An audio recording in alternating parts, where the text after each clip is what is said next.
Hi guys, good morning. Ang oras nga pala ay 4:30 in the morning. Ang aga namin nagising dahil kahapon is day off ko. So, natulog kami ng 2 p.m. At ang gising namin ay alas 4 na ng umaga. Hindi na okay yung body clock namin mga mi. Dahil nga sa duty ko, sa shift ko sa work, dahil panggabi ako. Kahapon ko pa day off pero ngayon yung mas feel ko talaga na day off ko kasi maghapon ako sa bahay ngayon at hindi ako duty. Prepare lang kami ng kakainin namin dahil magdamag yung tulog namin mula 2 p.m. kahapon hanggang 4 a.m. ngayon. So yun, bawi-bawi din ang tulog dahil ilang araw na hindi okay yung tulog namin. Sa totoo lang. Ay, ayan. Nasisira na kasi yung mga kamatis na galing pa sa probinsya. Pati yung mga talong. May mga amag na kasi yung pinakatangkay niya. Kaya kailangan ng lutuin at ngayon ko lang mahaharap. Dahil yung schedule namin ng pamangkin ko is conflict. Kaya sabi ko sa kanya, ako na lang magluto. Sakto, umaga naman darating siya. Ayan, get lang. Mas prepared ko talaga yung white onion pagka ganitong ginisang kamatis yung lulutuin. Ayoko yung pula. Matamis kasi itong itong white onion. Medyo dinamihan ko, mga 3 piraso yung nilagay ko yata dyan. Mas masarap kasi yun.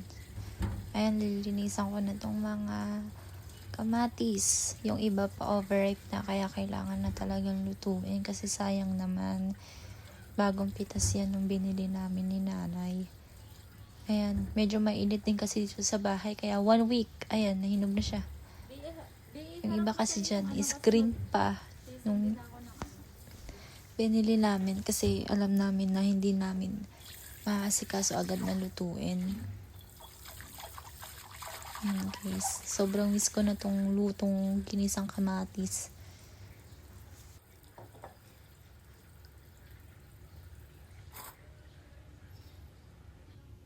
So yan, i-start ko na gagayatin. Medyo dinamihan ko pala kasi may mga pamangkin ako dito at alam kong miss na rin nila yan. Kasi alam ko mapaparami ako ng kain eh. Ayan yung talong na sinasabi ko guys, na inahmag na yung ibabaw. Ayun. Buti na lang hindi na-apektuhan yung Ayun, sayang naman. Kaya lutuin ko na lang. Ay, lalaga ko na siya. Meron palang ang tawag nito. Kaysa hindi nakakaalam, talong yan Dalawang klase kasi yung talong, may haba. May ganyan, bilog. So yan, makikita nyo yan sa mga pinakbet Ilocano. Yan yung mostly na nilalagay na klase ng talong. Sarap yan guys, promise. Pag natikman nyo, wala siyang lasa pero masarap siya sa ginisang kamatis. I-partner. Ayan, sayang naman kasi. Guys, sa talong, may phobia talaga akong kumain kasi gusto mo kasi kapag may talong yung putahe na kakainin ko. Mas prepared ko talaga kung ako yung magluluto o si Levi o kaya yung kuya ko kasi alam ko na chine-check mabuti yung loob. Kaya kapag sa mga kantin talaga, hindi talaga ako nabili ng may talong kasi delicates. Ayoko. Kasi yung iba alam ko, hindi nila lahat yung iba kasi hindi na chine-check yung loob kung may uod. Gaya niyan, ayan guys. Ang ganda ng ang ganda ng muka. Hindi mo iisipin na may uod pala sa loob. Ayan, tinatanggal ko yung may uod. Ayan, diba? Ang kinis niya tignan. Ayan, yung iba kasi talaga may uod sa loob. Chine-check ko talagang mabuti sa ganyan. Nakakatakot kumain ng basta na-try ko na yun. Ako lang isipin. Konti na lang yung natira kasi actually madami yan. Yung iba kasi talaga is sobrang panat na. Hindi na kaya. Gaya yan, tinatapon ko na talaga. Hindi ko na sinasama. Kasi wala na talagang makukuha dun. Tsaka hindi na maganda yung texture niya. Parang foam na. Ayan.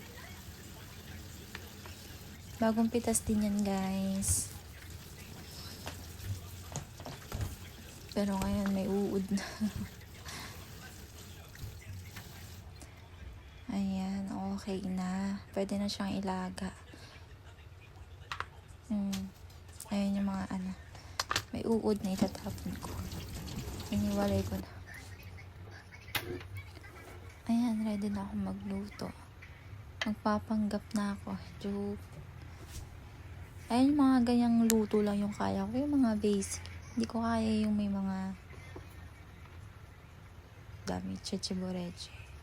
So, yung isang gisahan lang.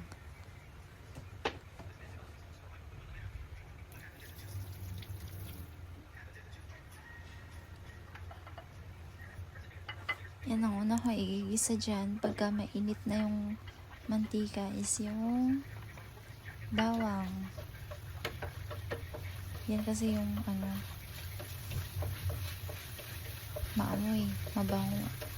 Kaya yung inuuna.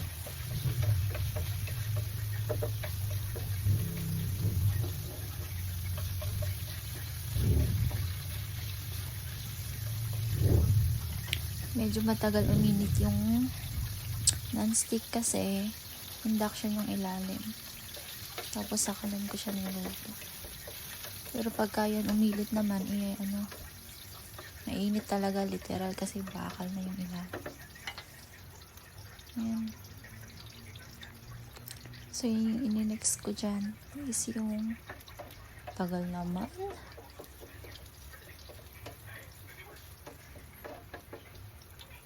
Ayun ako, ang tagal. Guys, split ko na lang. Ayan na pala. Ayan. Nilagay ko na yung white onion. Gisa-gisa hanggang sa magiwahi pala yung katawan. Split ko na lang, guys. Wala akong pasensya eh. Ayan, nilagay ko na yung kamatis. Ang dami niya tignan. Pero guys, pag yan luto, ang unti niyan. Hindi na sinama yung katas ng kamatis. Kasi magtutubig din naman yan.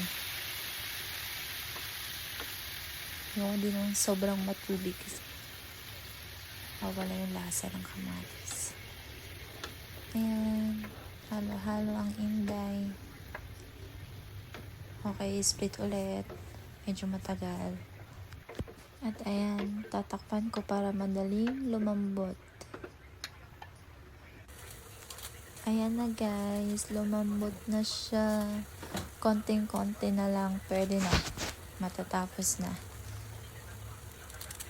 Ayan, bali isang buo yung nilagay ko niyan guys. Yung una, nilagyan ko na ng natira kong magic syrup. Then nagbukas ulit ako ng panibago. Sa ganyan kasi guys, lalo na pag medyo matubig yung niluluto ko, hindi ko tinitipid yung seasoning. Isa talaga yan para malasa. Yung next dyan guys, lalagyan ko ng asukal. O diba, in advance na. Tagal kasi. Ayan. Mga 1, 2, kalahati. Kasi gusto ko sa ganyan, balance yung lasa. Ayoko ng sobrang asin kasi kamatis yan guys. Tsaka gusto ko laging matamis. Kaya ako may diabetic na. Joke lang. Tapos matamis pa yung Ayun, naglagay ulit ako ng isa. Basta 2 kalahati. Perfect yung lasa dyan kasi napawaw nga yung kasama ko dito eh. Sarap daw. Sakto lang daw yung lasa. Tinatanong pa niya kung nilagyan ko daw ba ng suka or whatsoever. Suka! Palatang hindi siya nag-uulam ng ginisang kamatis eh. Nagtatanong kung nilagyan ko daw ba ng suka o natural lang yung asim ng kamatis. My God. Guys, hindi ko nilalagyan ng suka yan. Ewan ko sa trip nyo kung lalagyan nyo ng suka yung ginisang kamatis ha. Ayan, 2 itlog lang yung nilagay ko. Sakto na yan. Dapat nga isa lang eh. Kasi mas okay siguro kung dalawahin ko na. Kasi medyo madami yung kamatis na nilagay ko. Halu-haluin ko lang. Sarap guys, promise. Try nyo. Basic lang naman to. Kayang-kaya nyo. Para maiba naman. Tsaka magkaroon naman kayo ng medyo asim sa katawan nyo. Joke! Di yan sobrang asim. Sakto lang yan kasi may asukal ako nilagay dyan. Pero ewan ko ba dun sa kasama ko? Nilagyan ko daw ba ng suka? Ay, ewan. Ambot. Ayan, for the halo-halo-halo. Halo-halo-halo. Ang boring. Ayan, o diba? Swak. Sure. 32 cm yung non-stick mo, tapos yung ilalagay mong Okay na to. what do you call this? Takip. My God. So, 28 cm lang. Talino, diba? Joke lang. So, yan siya yung pinasalin ko dyan kasi ang weird niya. Pag nakikita niya ako nagbibideo na ganyan, nakangiti. Parang tanga. Kala mo naman talaga siya yung binibideo. Ngayon, kako ikaw magsalin. Langhapin mo yung sarap. At yan, nagreklamo pa nga. Ako daw yung mag-ano at wala na daw lakas, kaliwete daw kasi yung ginagawa. Ay God. So yun na nga, tinulungan na lang natin si Dudong. Ayan guys, ayan na siya. Diba? Yung perfect may talong. Sarap niyan guys. Yun kasi, Tignan mo yung tanog ng yung isang ulam, binili namin kay ate. Yung masarap na bilihan dito malapit sa Vista Mall. So, okay na kami nun. Ang sarap magluto yun. Kaparehas ko yata yung magluto. Laging may asukal. Niluluto. Pero yung binili namin is yung ano na, yung, sap. ba yun? Basta yun? Yung asin mo, normal na asin lang. Diba? Ang may lagay sa suka. Lalagay ako ng asukal. Pag ako kasi nakatikim talaga ng matamis na ulam. Ay, oo. Guys. Kamatis Dead talaga. ma sa akin yung lasa ng ano. Titikman ko lang yan, pero pag alam kong hindi ko gusto yung balance ang hinakain ko na may maanghang na may gata, tapos may matamis na kamatis, hindi talaga. Kaya tinikman ko lang. Kasi baka sabihin niya siya nag-uulam. Kasama ko dito eh. Gusto pag kumain siya, kakain din ako. Ayan guys, ang sarap. Pagtapos nito, tulog malala talaga. Makabawi-bawi naman. So, yun lang guys.